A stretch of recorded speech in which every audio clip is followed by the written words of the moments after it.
Hi, I'm Tim Lerch, and welcome to my lesson on the art of two-note accompaniment for blues. So this is like volume 2 of this particular subject.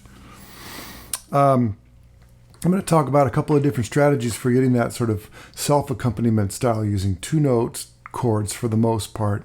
There may be some very slight variations in that, but generally speaking, we're going to use just the thirds and the sevenths of these dominant seventh chords that we usually find in a blues. The easiest way to get started on it is down here in the key of G. By the way, my guitar's tuned in standard pitch, and I'm going to be in the key of G for this lesson. We could find our one chord here with an F and a B note representing the flat 7 and the third of a G chord. If we move that set of notes, that pair, down one fret each, we end up having the third and flat 7 of a C seventh chord. And if we move it up one fret from where we had started on the one chord, we have a D7 chord, the third and flat 7 of the D7 chord. So in the simplest form of a blues, we just use the 1, the 4, and the 5, and it might sound like something like this. And I can use those chords to punctuate the melodies that I'm playing.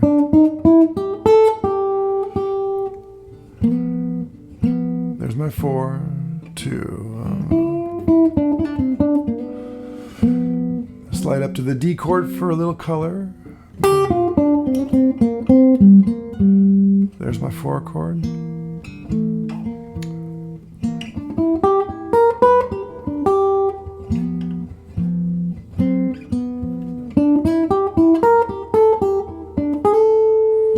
Five chord.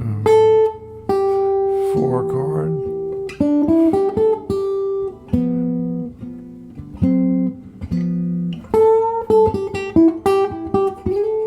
Okay, so there it is. So that's a nice way. You can play that way with a pick as well. So if I have a pick in my hand, I'll pick up the tempo a little bit as well.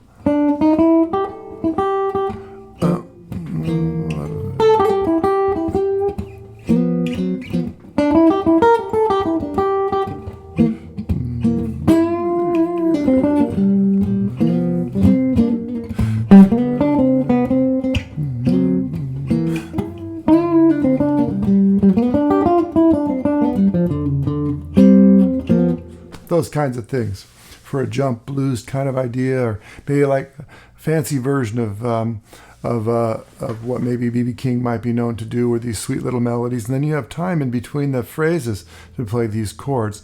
It's a good idea to establish a kind of rhythm with the punctuation. So we could do that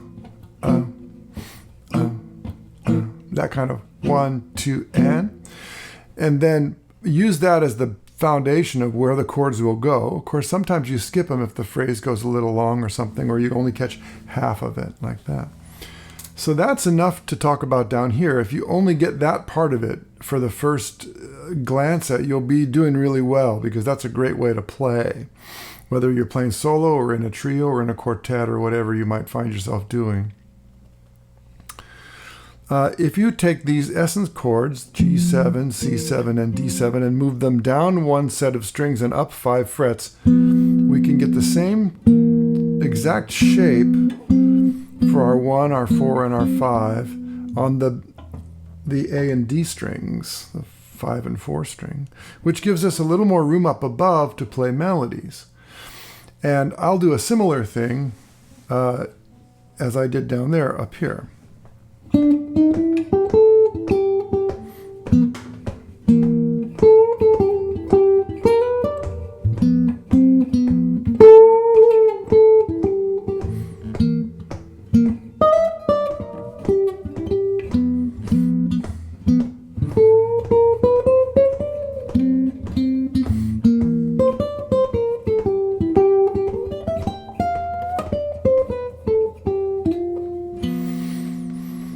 Okay, that's more on the bluesier side.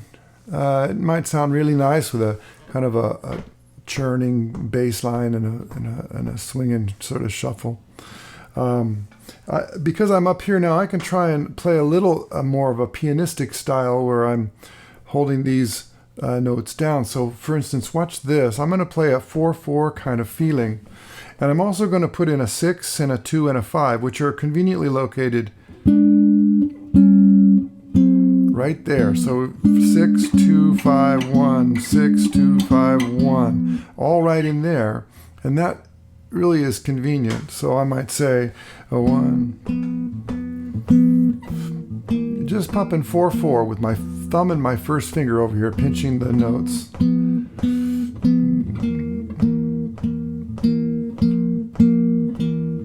Sometimes I might put a little companion minor in there, and then there's my 6 and 2 and 5, and then let's see if I can 1, 6, 2, 5. Let's see if I can get a little melody.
Okay, so that's a kind of 4/4 thing.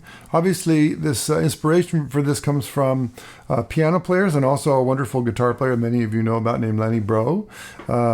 He did a very sort of modern-esque style of this, influenced by Bill Evans and other piano players. So there we have the G7, the C7,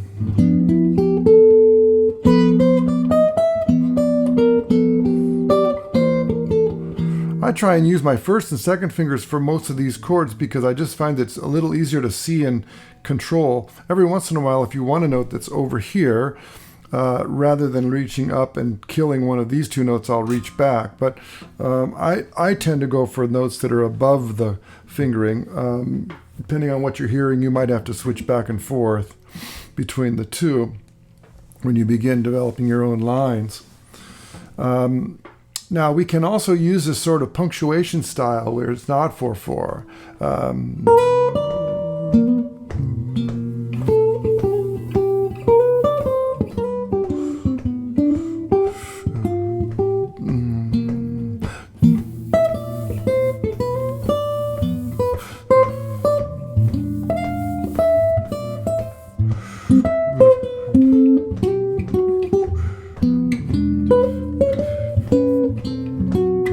Using a lot of the same melodies because I want you to be concentrating on the overall effect.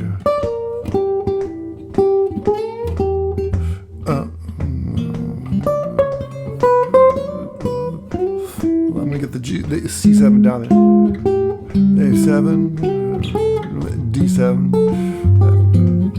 I'll play some roots just to get your ears some.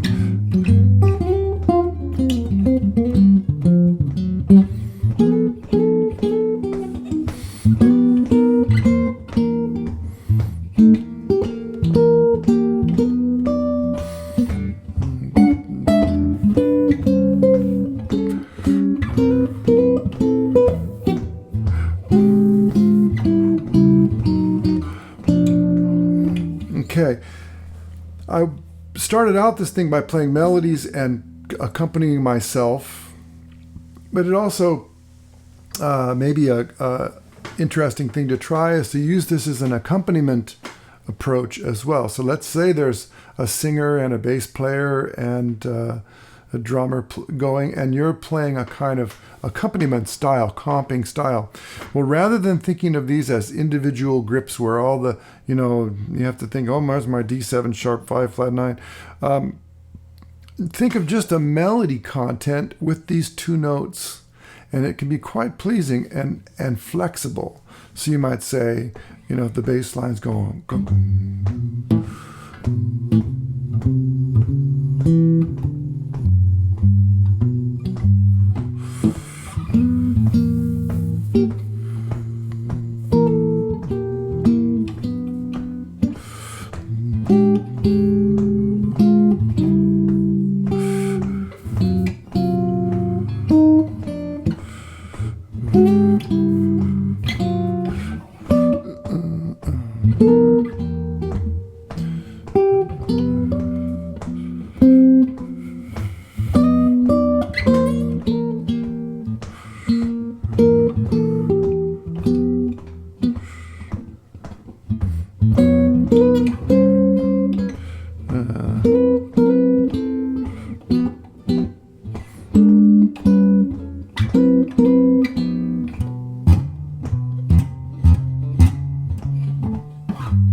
Okay.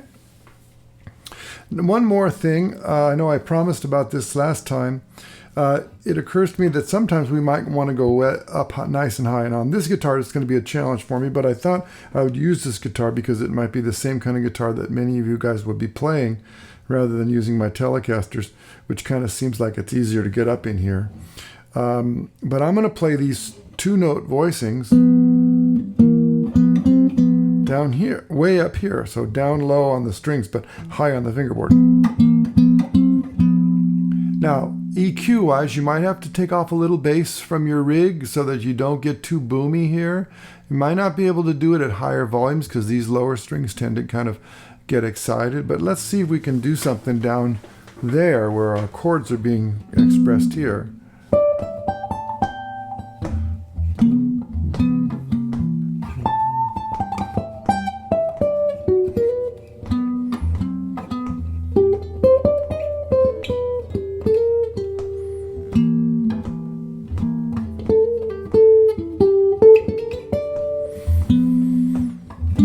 My E7.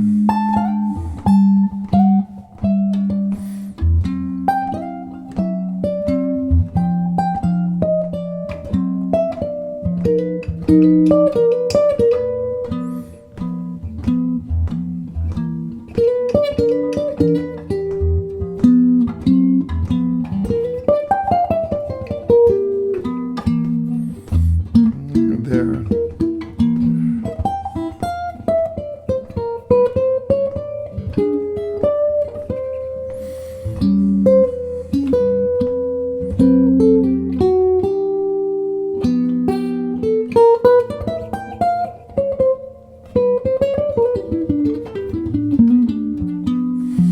Now I want to talk about these essence chords for a second because there's something quite remarkable about how it works. If you were to look at the key of G7, or in the chord G7, excuse me, you will notice that there is a diagonal line that's created across the board with these little essence chords. These are too low to play, but they're there nonetheless. So here's F and B, here's B and F, here's F and B, here's B and F, and then here's F and B. So you can see that there's this diagonal that crosses the fingerboard. And all of those pairs, adjacent string pairs, can be used. And then remarkably, 6 frets above that, so from the 1st to the 7th, is another diagonal that does exactly the same thing in inversion. So these two, these two, and these two.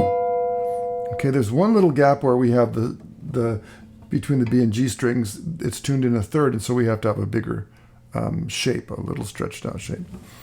Okay, then of course all the C7th chords would be 1 fret below that, and all the D7th chords would be 1 fret higher than that.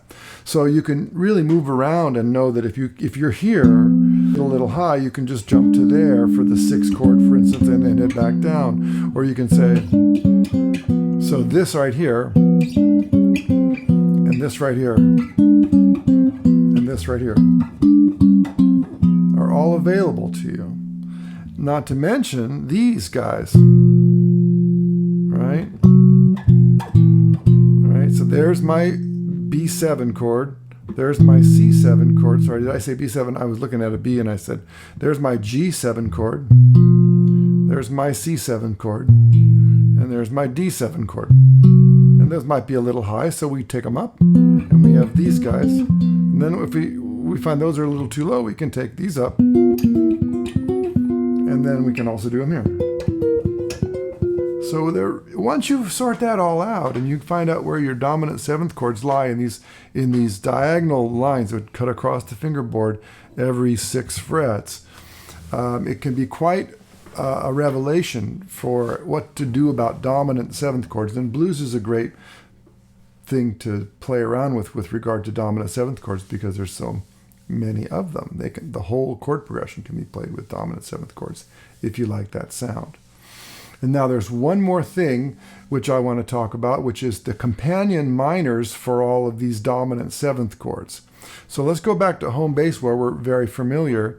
If we want to play G7 here, if we want to occasionally play a little D minor 7 in front of my G7, it's raise the top note of the 3rd of the G7 becomes the 4th of the G7. And that kind of outlines either a G sus or a D minor 7 type sound. And then if I move down to C7 here, the bottom note is the 3rd, so then my G minor, which is the companion, is right there. And then for D7, A minor is right there.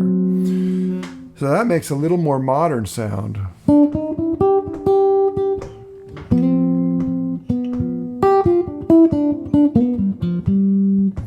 D minor 7, G,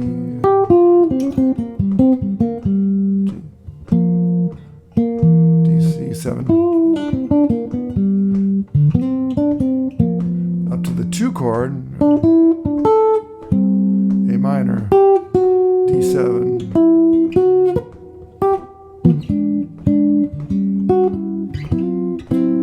I'll do over here.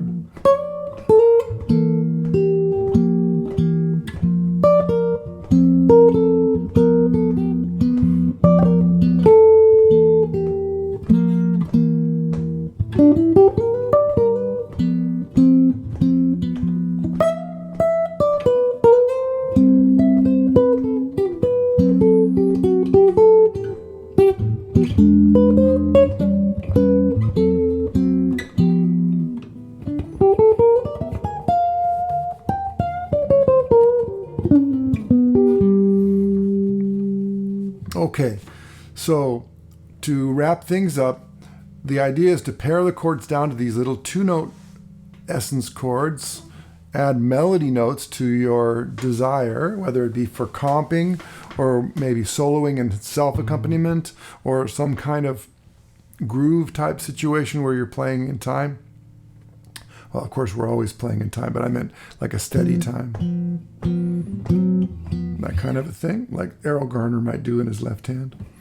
And find out where your common sort of start. Best way to start is to take simple kind of common blues melodies and work out where the chord accompaniments might be. One of the things that guitar players have a little trouble with is phrasing generally. I think I hear that a lot from people ask me, well, how do you get those nice phrases? Some of it comes from just listening to a lot of music and hearing what the music sounds like so you can phrase nicely, learn songs, not just licks, learn melodies, not just other guitar players' hot licks. And pay attention to where the melodies come to an end and where they begin, because when a melody comes to an end, then that gives you a chance to play a little accompaniment. You'll become a better soloist even if you're not using this accompaniment technique, if you learn where the melodies pause and where they phrase. And then, of course, if you're playing solo guitar or any setting, you don't have to just use these types of sounds. You can combine them with all kinds of other inversions and densities of chords. So these are basically first and third inversion chords stripped down to their essence. But if you were to combine them with root position chords and second inversion chords, that would be wonderful, because a lot of times the bass line is what we gravitate toward with our ear. So thank you very much for your kind attention with this lesson. I hope it was helpful. And here's a little bit of blues in G for you on the way out.